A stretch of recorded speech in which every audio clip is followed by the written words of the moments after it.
소망 없는 현실인 것 같은데 라는 제목으로 우리 말씀을 묵상하도록 하겠습니다. 어제 본문인데 어제 본문 이제 마지막 절 11절에 보면 이렇게 얘기합니다. 이르시기를 내가 가나안 땅을 네게 주어 너희에게 할당된 소유가 되게 하리라 하셨도다. 이거를 영원한 언약이라고 말씀하셨어요. 가나안 땅에 내가 약속의 땅에 너희를 인도하겠다라고 하는 것입니다. 자, 그런데 하나님이 어떻게 이 약속을, 이 언약을 이루시는지에 대해서 이제 나오고 있습니다. 어떻게 언약을 이루시는가? 이제 먼저 이 언약을 이루는 그 과정이 참 쉽지 않은 그런 상황이다라고 하는 것을 우리가 기억할 필요가 있습니다. 자, 오늘 12절 다시 한번 보시면 그때 그들의 사람 수가 적어 그 땅에 나그네가 되었고 이렇게 이야기를 합니다. 나그네인 현실이죠. 사람이 적어 힘으로 뭔가 그 땅을 지배할 수 있는 그런 게 아닙니다. 전쟁에서 얻을 수 있는 그런 현실이 아니었어요. 나그네가 되었다. 또 13절에 보면 이 족속에게서 저 족속에게로, 이 나라에서 다른 민족에게로 떠돌아 다녔다라고 이야기를 합니다.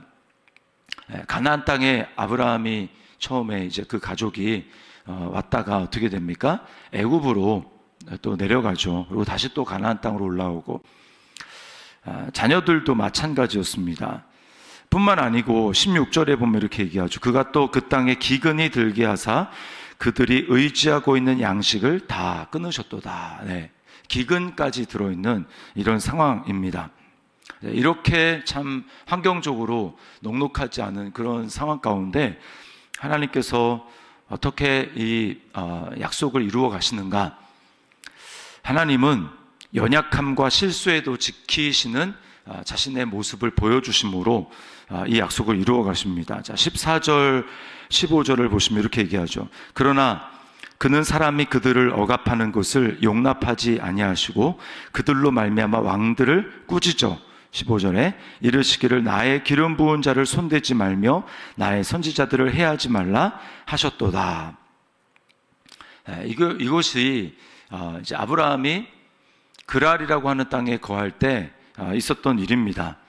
그랄 왕의 아비멜렉이 이제 아브라함이 그 아내 사라를 누이 동생이라고 그렇게 하지 않습니까? 거짓말을 하는데 그랬기 때문에 그 사라를 아내로 삼으려고 그렇게 하지 않았습니까? 그런데 하나님께서 그 아비멜렉의 꿈에 나타나셔서 아비멜렉을 꾸짖습니다. 그래서 자칫하면 그 하나님의 언약을 이루는 것을 실패할 뻔한 이 사라와 아브라함을 하나님이 지키십니다. 그 아브라함이 만약에 누이 동생이라고 하지 않으면 죽을지도 모른다라고 하는 이 두려움, 그래서 사실은 반쪽짜리지만 사실은 거짓말이죠. 그 거짓말을 한 그 연약함과 실수에도 하나님께서는 그 상황 가운데 언약을 신실하게 이루시는, 지키시는 그 하나님을 보게 됩니다. 꿈에라도 나타나셔서 그 이방 왕을 꾸짖으시는 하나님, 이것이 바로 우리 하나님이십니다.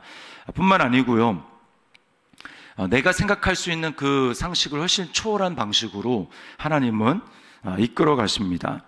23절 말씀에 이렇게 얘기하시죠. 이에 그 이스라엘이 애굽에 들어가며 야곱이 함의 땅에 나그네가 되었도다. 네, 원래는 이스라엘 애굽 땅에 들어가게 되면 얼핏 생각하기에 우리는 하나님이 가나안 땅을 주신다고 했는데 왜 애굽 땅으로 내려가는가?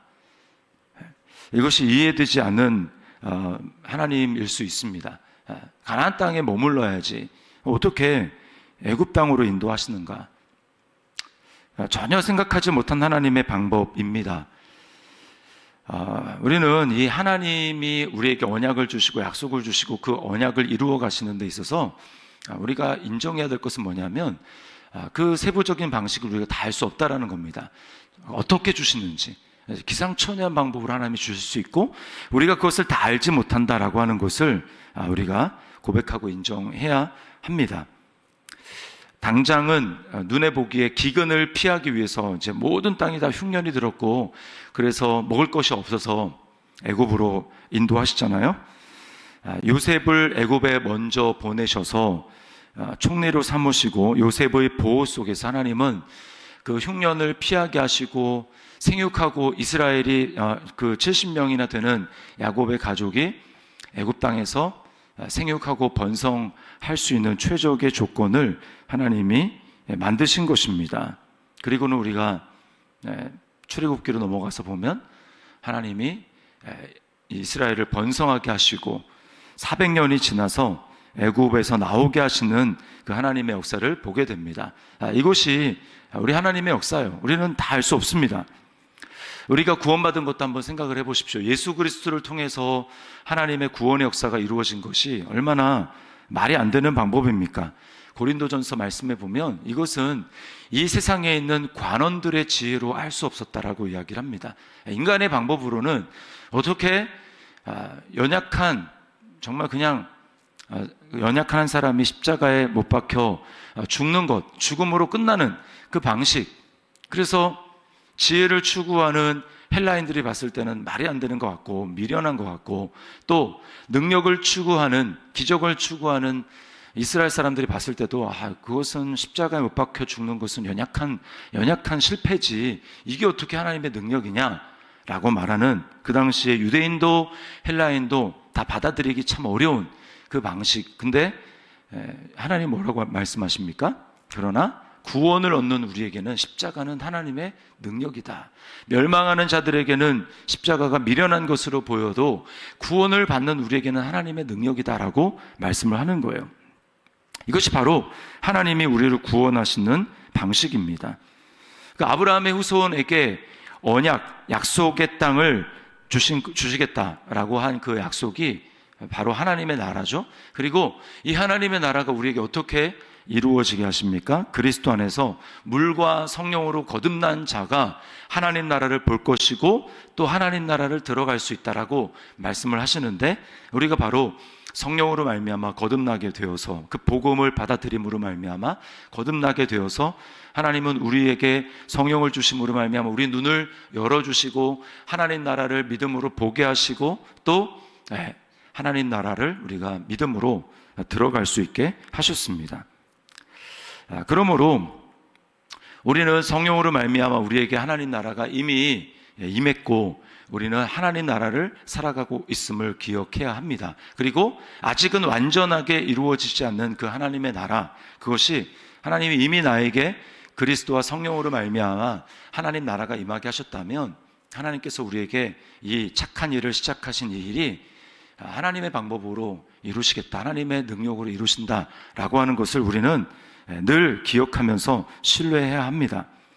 하나님이 연약해도 실수해도 지키시는 하나님, 그리고 내가 생각하는 것을 초월한 방식으로 하나님이 구원을 이루시는 그 하나님이라면 우리는 어떻게 반응해야 할까요? 우리는 두 가지인데, 하나는 기도로 하나님의 인도하심을 받아 살아가야 합니다.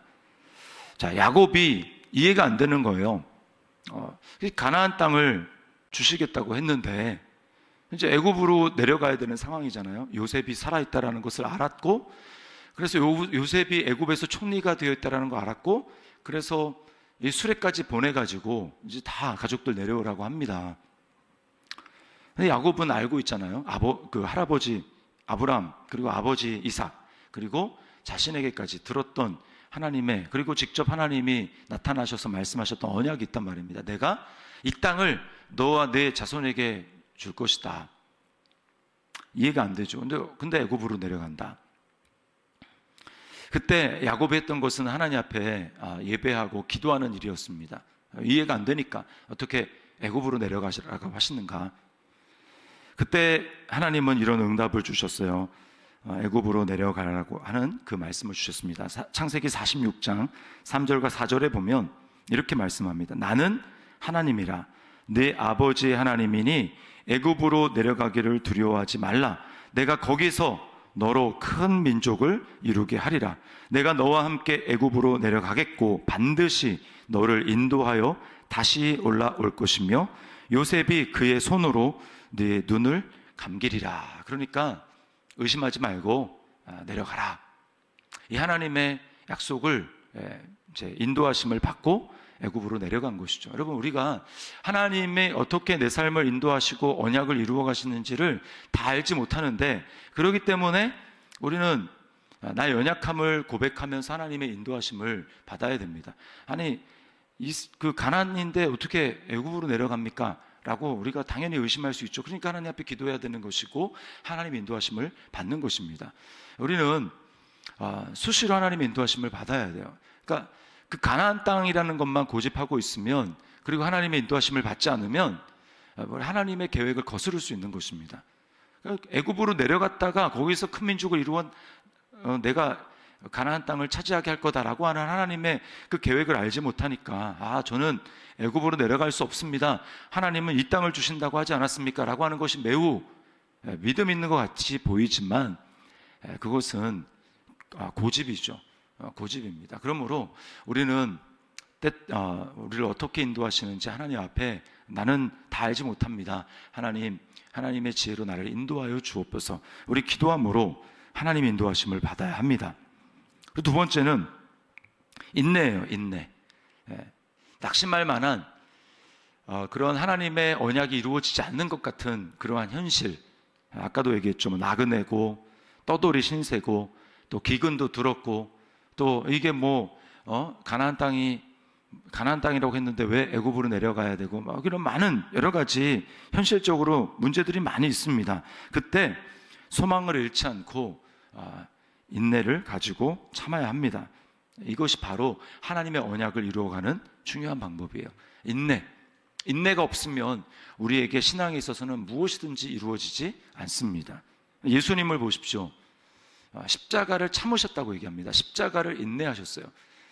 그 앞에 있는 기쁨을 위하여 십자가를 참으사 하나님 보좌 우편에 앉으셨느니라. 우리는 기쁨만 생각해서는 안 되고 영광만 생각해서는 안 되고 우리에게 주어진 그 과정을 인내해야 합니다. 인내. 끝까지 견디는 자는 구원을 받으리라 라고 말씀을 하시죠. 끝까지 견디는 자는. 그리고 네 가지 땅의 비유를 주시면서 맨 마지막 좋은 땅은 무슨 땅입니까? 좋은 땅은 말씀이 떨어졌어요.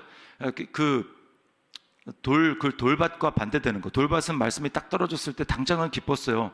그러나 그 말씀으로 말미암아 시련이 찾아오고 시험이 찾아올 때는 어떻습니까? 넘어지는 자다. 그래서 결국은 결실하지 못하죠. 그러나 좋은 땅에 심었다라고 하는 것은 무엇입니까? 말씀이 심어질 때 받을 뿐만 아니라, 그 말씀을 받을 뿐만 아니라 인내로 결실하는 자니라. 인내로 결실하는 것입니다. 하나님이 우리에게 내 삶 가운데 살아있는 동안에 이루어 가시는 것도 마찬가지고, 기도의 응답도 마찬가지고, 계속해서 참고 인내하고 하나님이 신실하신 하나님이 반드시 이루실 것이라고 하는 그 믿음을 가지고 참아낼 때, 그때 응답도 오는 것이고, 그때 하나님의 선한 일을 볼 수 있는 것이고, 그리고 마침내 영원한 하나님 나라가 우리에게 이루어지는 하나님의 영원한 구원을 우리가 경험하게 되는 것입니다. 그러므로 인내해야 돼요. 인내가 필요합니다.